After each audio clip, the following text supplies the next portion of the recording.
Dennis or Adam, I think you should fight to the death for who gets to go next. Dennis, you can go, bud. I win. All right. All What right. a pal. What a pal. So, anyways, this week I saw. God. Oh, I thought we were going for it. All right. Well, it is. Yeah. So the movie I saw was. Oh my God. Sorry. Go ahead. Now I'm just fucking around here.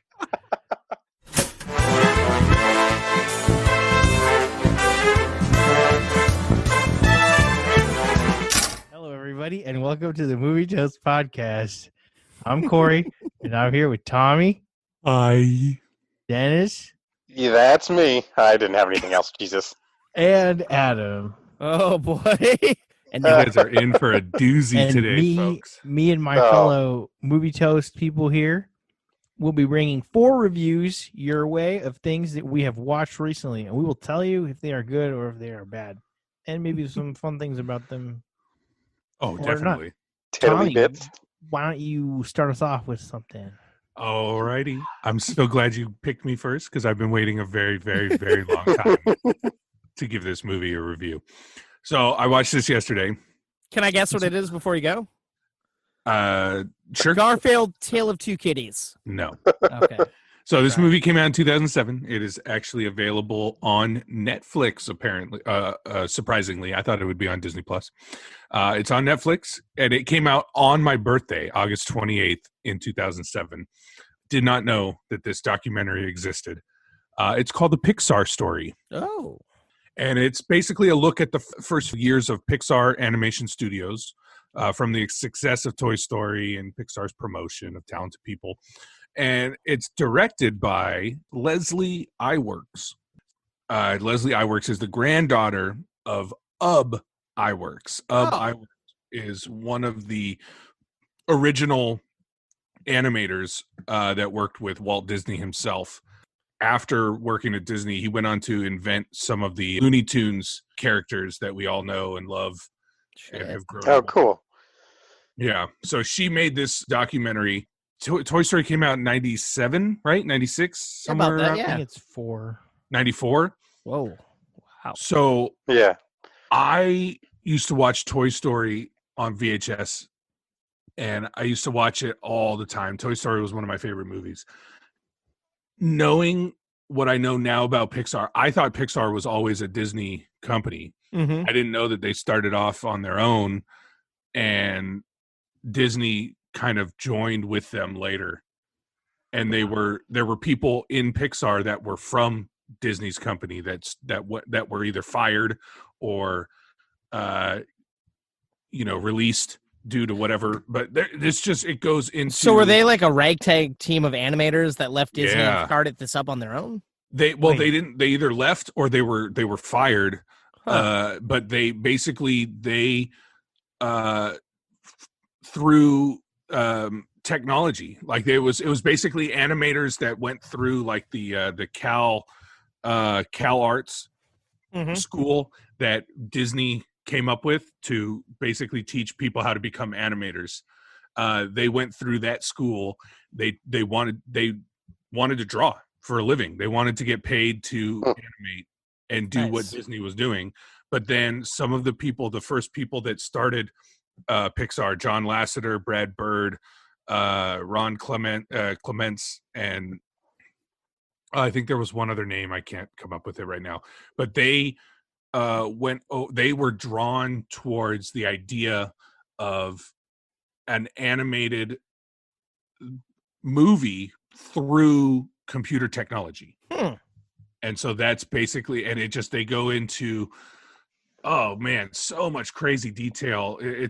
And they talk about, the success and how Toy Story became the movie we all know. Yeah. And that it didn't start off that way.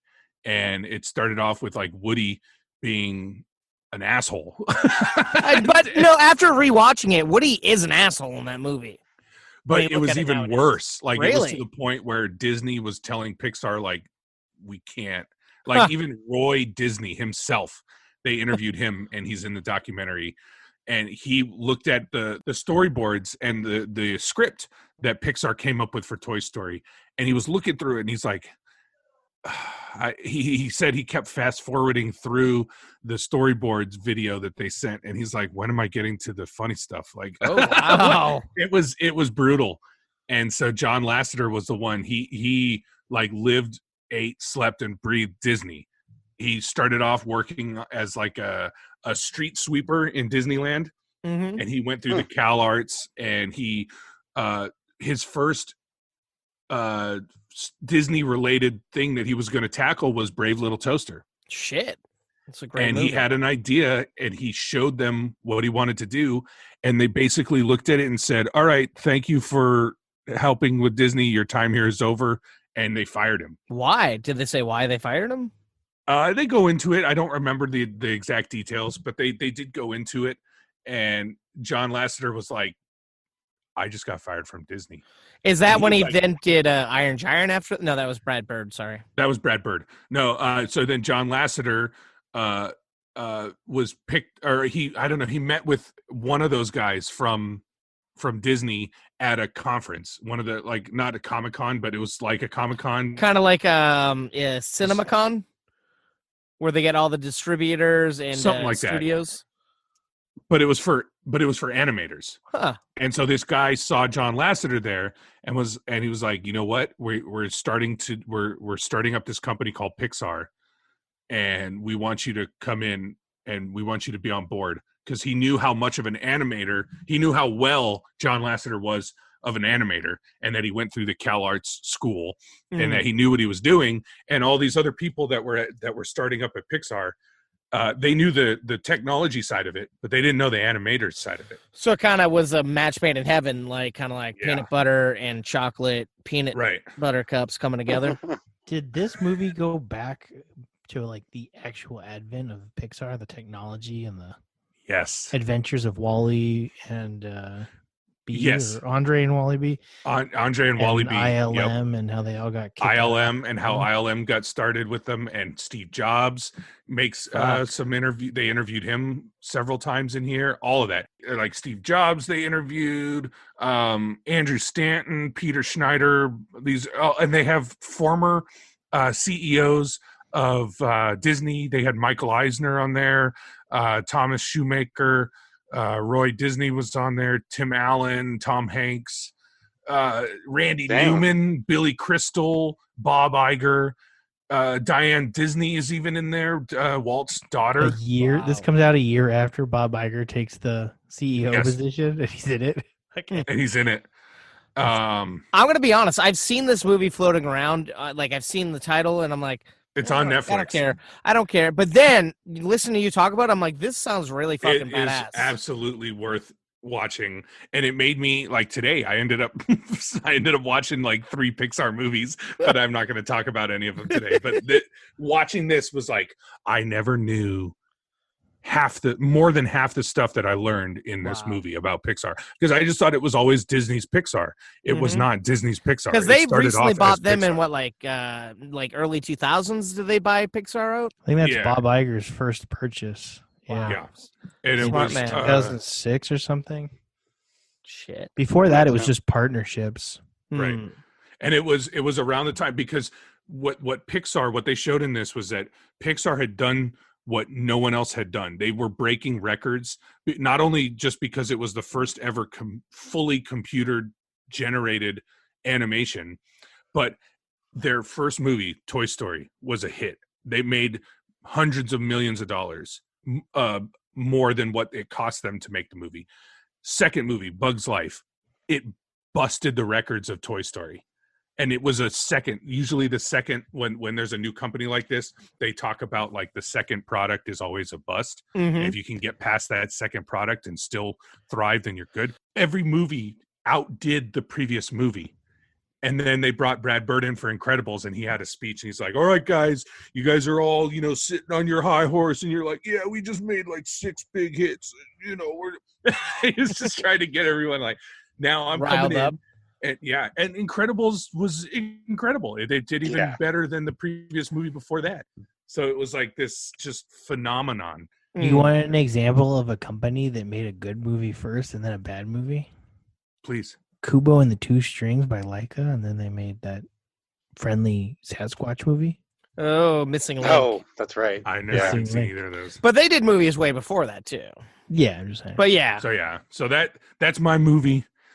I'm telling you that's guys, it's definitely a green light. Definitely a green light. Go see Nice. it's on Netflix. Go watch it. If you think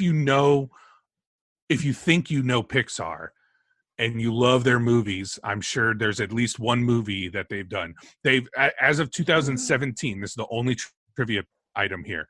They've done 19 films as of 2017. Wow. They've won 26 Academy Awards, 5 Golden Globes, and 3 Grammys. That's impressive. Yeah, it's really impressive. And they even show how they came up with the idea for the lamp. So when you see Pixar and he's jumping out, and I think you got anything else to say about this one, Tommy? Or no. I think I'm going to take the next spot because mine's kind of a jumping off point off of what you're talking about.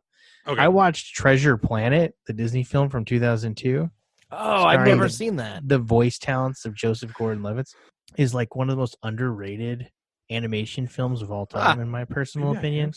It uses CG 2D animation and the deep canvas that Disney was using for like Tarzan and stuff in the early 2000s, late 90s.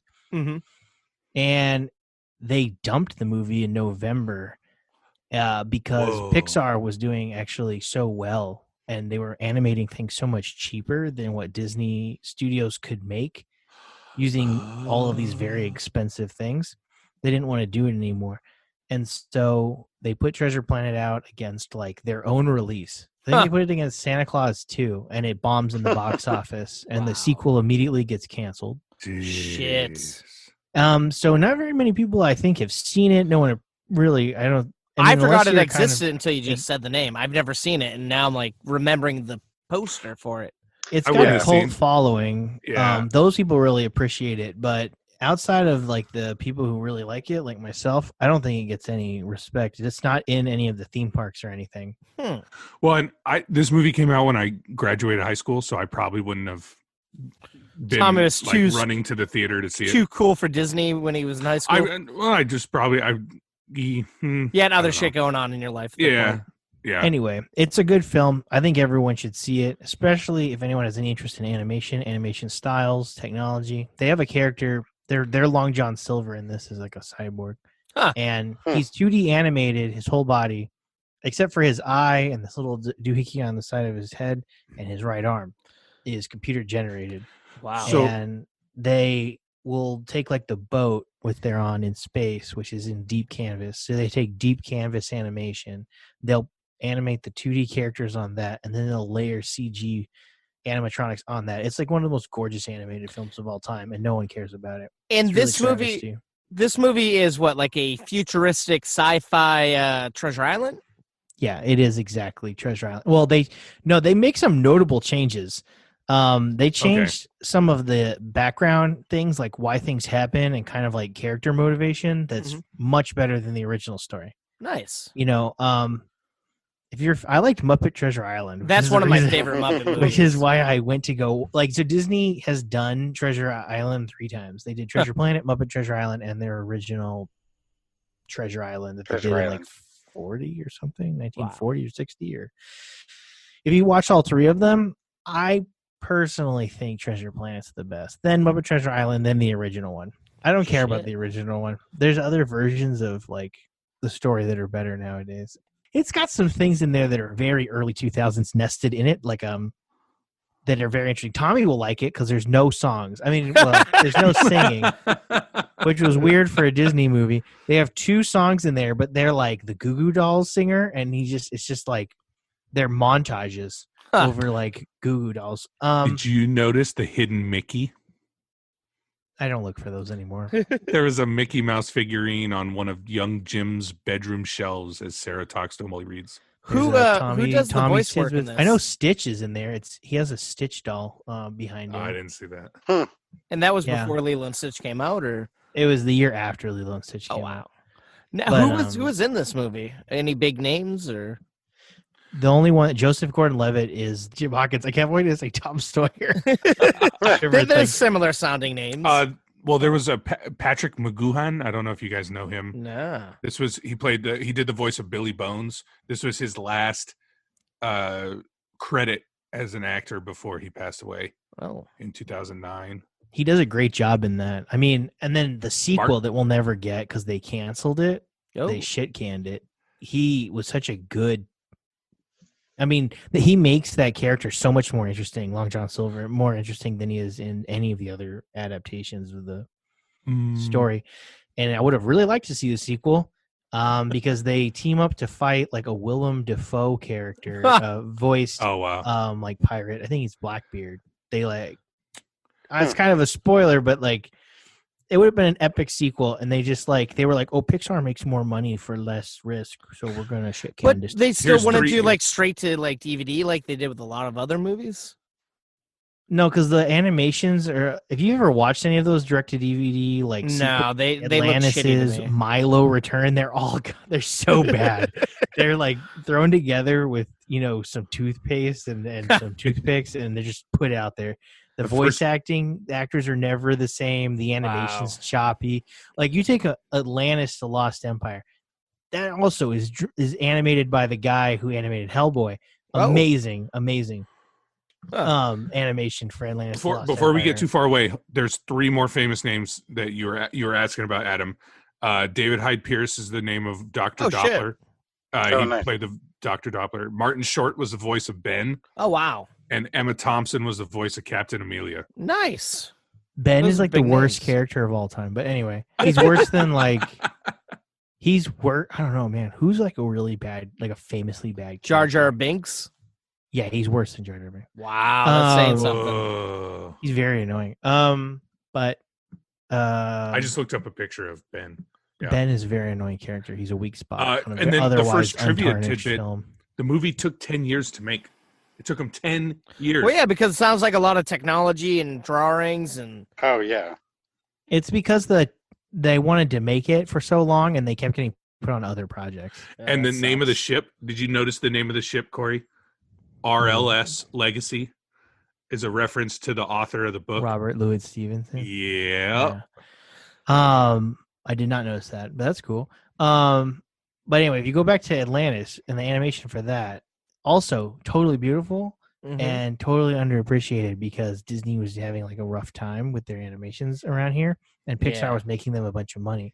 So they transitioned out of Lilo and Stitch Brother Bear, Atlantis, Treasure Planet Zone, and then they don't do any 2D animation. They just do Pixar animations. And they do their live action thing because they roll out like Pirates of the Caribbean around that time. And they don't do any 2D animation until The Princess and the Frog, and then I don't think they've done any since didn't they kind of do one with the Winnie the Pooh movie that came out in like maybe 07, 06, 08? Yeah, I guess that was 2D, but it's not like fully 2D. But before I get like too off topic, go watch Treasure Planet, Green Light. You sold me on this movie, man. When I came out, I'm like, I don't care about that. But now I'm like, I want to walk inside and watch this movie. You and Tommy have fucking sold me on 2 brand new movies. Nice. That came out years ago. Well, I mean, those are 2 great movies, but let's keep this party rolling. Yeah. Today I actually watched You Were Never Really Here, starring Joaquin Phoenix. Oh. Came out. That's with him with the big ass beard, right? Yeah, the fucking. Oh, yeah, I wanted to see it just for the beard, and I never got to. Hey, no, it's okay. I watched the trailer. The beard sucked me in. Sold me. No, it came out 2018 in the U.S. This film actually won a couple of awards at Cannes. It got Best Actor and Best Screenplay. Tells the story of a war veteran who is kind of a hand for hire of nefarious means, but he seems to have some kind of code in how he operates. Start off seeing him helping a family out recover a missing girl. She seemed to have been taken away, and we don't really know the circumstances, but it becomes very clear in a very short period of time. Joaquin Phoenix's character is a few sandwiches short of the whole picnic. He's clearly had some disturbing experiences that have shaped him, and several of them. It's one of the things I kind of like about it is that it doesn't edit on a very linear. We see his flashbacks. Let's put it that way. Like it, and we don't. It doesn't necessarily sit down and explain to you everything you see. You just kind of have to internalize what they put you through, and then it's carrying these tones with you. And Joaquin Phoenix, my God, this guy, he plays a scary fucking dude, and he's our main character. It is available on Amazon Prime, 89 minutes, so it didn't that's ever quick. feel like it was dragging. Yeah, like this fucker hits you in the chest and then just keeps running. I really like this kind of movie. It gets a lot of reference to Taxi Driver, which at first I was a little resistant. I was kind of hesitant. It's like, what are you trying to say? It's like, don't tell me you're just remaking Taxi Driver.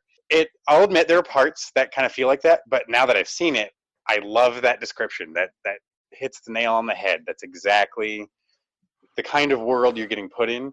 I mean, there's points in the movie where I just kind of felt kind of sick to my stomach of just this uneasy, unsettling world. The trailer looked fucking gritty and action-packed and just brutal as shit. Oh my God, yes. And that's actually something I noticed because I watched the trailer first to kind of see if I was interested. This is actually an excellent trailer for this movie, in that I think it very much represents the world you're getting into, and it only tells you the first part of the story. Huh. You don't see very much of the back half of the movie in the trailer, except for a couple shots. But all of the dialogue, all of the audio that they use is from towards the beginning of the movie, for the most part. And I like that the trailer does not reveal a whole lot. Or it doesn't reveal too much. Yeah, exactly. Man, yeah, I needed some sunlight after after watching that thing. But it was I was in it. It was written and directed by Lynn Ramsey. And it was based on the book of the same name. Nice. I didn't necessarily recognize any other cast just off their face myself. I feel like that probably helps you invest yourself in the movie more. Like if you had like fucking someone else big in the movie, you'd be like, oh, that's him. But this year, like, oh, this is this guy. So this movie received a 7-minute standing ovation at Cannes Film Festival. She won the award for Best Screenplay. Joaquin Phoenix won for Best Actor. Nice. Yeah. Yep. Yeah. Toss that in there at the beginning, but I think it deserves reiteration because it fucking shows. That's So basically, don't see this at nighttime though, because you said you needed some sunlight afterwards, or just let some air, or watch an episode of Friends or something after. Like you need to switch gears back into real life because he goes to a dark place. It is rock fucking solid. I loved the music in it was interesting. The sound design was cool. Like. Maybe it helped I was watching it on headphone, with earbuds in, but I liked hearing the voices in his head, and like you're not very comforted by your main character. You hope the decision he's making is going to pan out for him. Like it's really cool. I like seeing Joaquin Phoenix play this guy. He's obviously a very malleable actor and has accomplished a lot of things. Yeah. But this is another awesome chapter, another great character to have under his belt, and this is going to be a luminous green light for me. He stated, oh, go ahead, Adam. No, you go ahead. He stated too that Lynn Ramsey gave him an audio file of fireworks mixed with gunshots to suggest what's going on in his head. That's fucking insane. That's awesome. What he's able to do just without speaking very much, and the amount of pain and confusion that he can relay, and not just not in just his performance, but just how the movie is directed too. There's moments he has where you can tell he's doubting reality. He knows he's not seeing things correctly, and he's trying to get back to real life. At the same time, he's trying to track down like an abducted underage sex slave. Wow! And it's all with that fucking epic beard. No, I cannot praise this enough. It is. You should definitely know what you're getting into. It's one I would very much recommend you watch the trailer first. If you're not in the mood for that type of movie, it makes sense because it has you feeling dirty. Like it just watching him go through the shit is intense.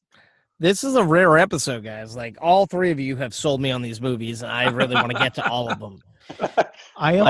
Thank you, I've guys. never seen or heard about this movie. But it was a very gonna small indie movie. He made me like him.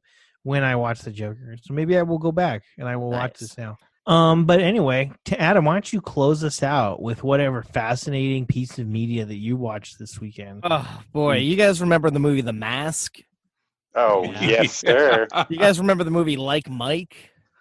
Yeah. Yeah. Well, I saw a movie that's a combination of Like Mike, The Mask, and WWE. I watched Netflix original movie, The Main Event. I don't know where to begin with Awesome. this. I'm looking forward to this. It's an interesting movie. It starts off with an 11-year-old boy being bullied, and one day they chase him out of school, and this boy runs in a random room inside an open house, and he uncovers a box, and he looks inside of it and finds a mask, a smelly, stinky luchador-style mask. And and then, boy. like, the bullies almost get to him, but this old man running the open house, he comes in, he scares the boys away, and he's like, "Oh, you like that mask?" And the boy's like, "Yeah, this is kind of cool looking." And he's like, "Well, it's yours. You can have it." And he's like, "Ah, thanks." So he puts it back in this, like, crazy box. He goes home. He tries it on, and he realizes he has, like, another persona when he wears it. Like, he has a deeper voice. He's more of a badass. He's a major wrestling fan. His bedroom's decked out in wrestling. He wears wrestling shirts. He's all in. And then later on, him and his grandma are watching wrestling, and they're like, "Hey, we're coming to you," whatever fictional city they live in. "We have open auditions to join our NXT wrestling crew. So this Saturday, come down, and you could be one of us." And, like, the kid doesn't tell anybody. He goes with the mask, and he's like, "I'm the Chaos Kid." And they're like, "Oh, okay, cool, whatever." And you see, like, all these badass guys. And Ken Marino is, like, managing this, like, giant mongoloid guy who's so rough and tough he doesn't even speak. And, like, Ken Marino's just talking him up. And you're like, "Oh, I know where this movie is going." And it's like they do a bracket to who's going to be there to lead to a steel match contest. And essentially I call what's going to happen. But the movie it's not grounded in reality at most points. And, oh, man, you can kind of see where it's going. You kind of can't. I kind of like it. I cannot. But it kept me the whole time. And it's just fucking crazy and odd. You guys recognize the director, Jay Karras, director of Parks and Rec, Brooklyn Nine-Nine, Superstore, and The Unicorn. This is going to be a yellow light for me. Whoa, If you all get a this chance- excitement into a yellow light. I don't know how I feel about it, so I don't want to say it's red because I liked it, but I didn't love it, so I'm like, it's yellow. Yeah, And it's all out right. there. Yeah. It's a All right. sloppy, smelly stinker. It's not a stinker, but it could be. If anybody's watched this movie, please let me know. Get at me on Twitter, Instagram at movie_toast, Reddit, Discord. I want to know if anybody else has seen this movie and what they think about it. Sounds like it should be on that list of stoner movies, Tommy. That's Oh, what it would be a sounds mind like. trip to watch Yeah. on drugs. I don't do them, but it would fuck with me. Fuck with me sober. there you go. Yeah. All right. All right, that sounds pretty good. I think we should wrap it up here. Let the people get watching the movies they're gonna watch, and Very take much. more of their time. Yeah, and then tell us about them, folks. Come on, toasters. What's Yeah. what are you watching? What should we watch? Yeah. Yes, please go to Apple Podcasts where you can leave a review and slap us in the balls, or maybe go to YouTube, give us a view, slap us in the face.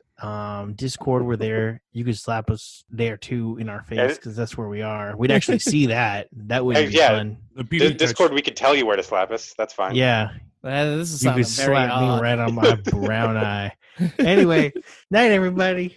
Stay healthy. Stay toasty.